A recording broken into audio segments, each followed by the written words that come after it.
South Africa.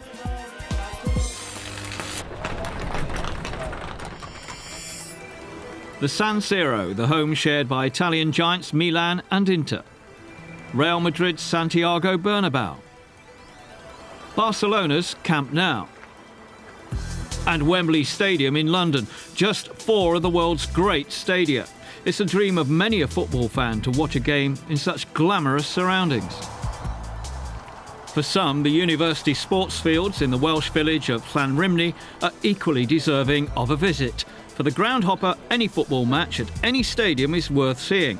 Just another part of the sport's rich tapestry.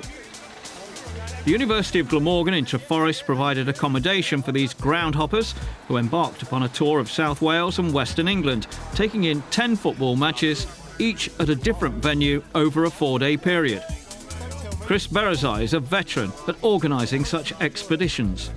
It certainly does have its challenges. Fortunately, we're working with a very receptive league to it in the South Wales Amateur League.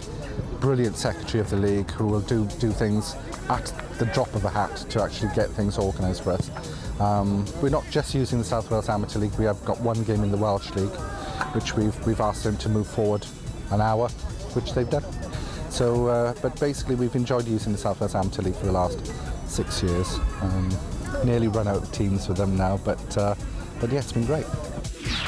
Their mission started on a Friday near the Welsh capital, Cardiff, with a match that evening.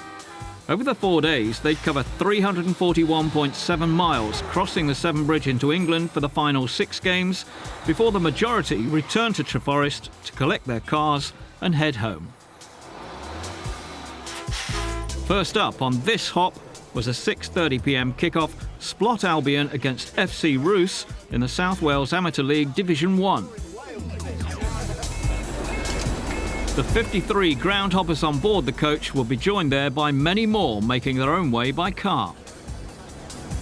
This is year 7 of the Welsh Groundhop, and it's going to be a good weekend. The weather's set fair. We've just left the University of Glamorgan in Treforest. We're heading for game number 1, which is Splot Albion at the University playing fields in Llanrymni in Cardiff. Come with us, see what our weekend's like. Many of the groundhoppers have watched games at most of the stadia belonging to the 92 English Football League clubs, as well as many lower league venues. Some have assembled large numbers of souvenirs over time, and this was the perfect opportunity to increase pin badge and programme collections. However, the principal aim of a groundhopper is to watch games at grounds they've never visited before. But why the interest in such modest, low-key venues? A lot of people who do groundhop started off following a professional team. Classic examples, people who follow Premiership teams, and I got fed up with the cost, with the hype, with the fake aspect of it. I want to see real football played by honest people, and for that, non-league is ideal. And from that, you can actually divert out into various different leagues and just sort of enjoy it. Usually it's a case of one man and his dog watching games at this level. Well, there was at least one dog, but the groundhoppers' presence swelled the attendance to 221, a record for Splot Albion. The players and coaches aren't used to performing in front of such large crowds, and Splot coach Tony Smith was delighted with the turnout. This is the biggest crowd we've ever played in front of. It's absolutely fantastic for the boys and for the club to have such a crowd at a game like this. First time we've ever played in front of a large crowd, so we're very excited about it. And the average age of our side is 21, and they're very nervous, but they're settling down, they're passing the ball around. I think if we can get a couple of chances in the second half, we should win it. Unfortunately for Smith, his side caved in during the second half and suffered a 3-0 defeat.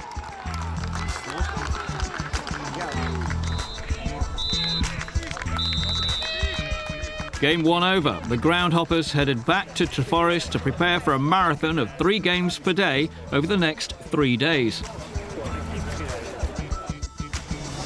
The following morning, a prompt 8:45 departure for the South Wales Amateur League Division 2 clash between Talbot Green and Brunner. For the first 2 days, the groundhoppers were all British, apart from one, Kim Headwall from Sweden. He organises an annual Swedish hop attended by many of the British hoppers. The clubs in Sweden are very friendly as they are in Britain. So, and they're up for it in a way. If they attract like 40 people and another 40, 50 people come, of course they double their attendance. So they're very pleased with that, and they're selling foods or they're really into it and try to make a good day out for us.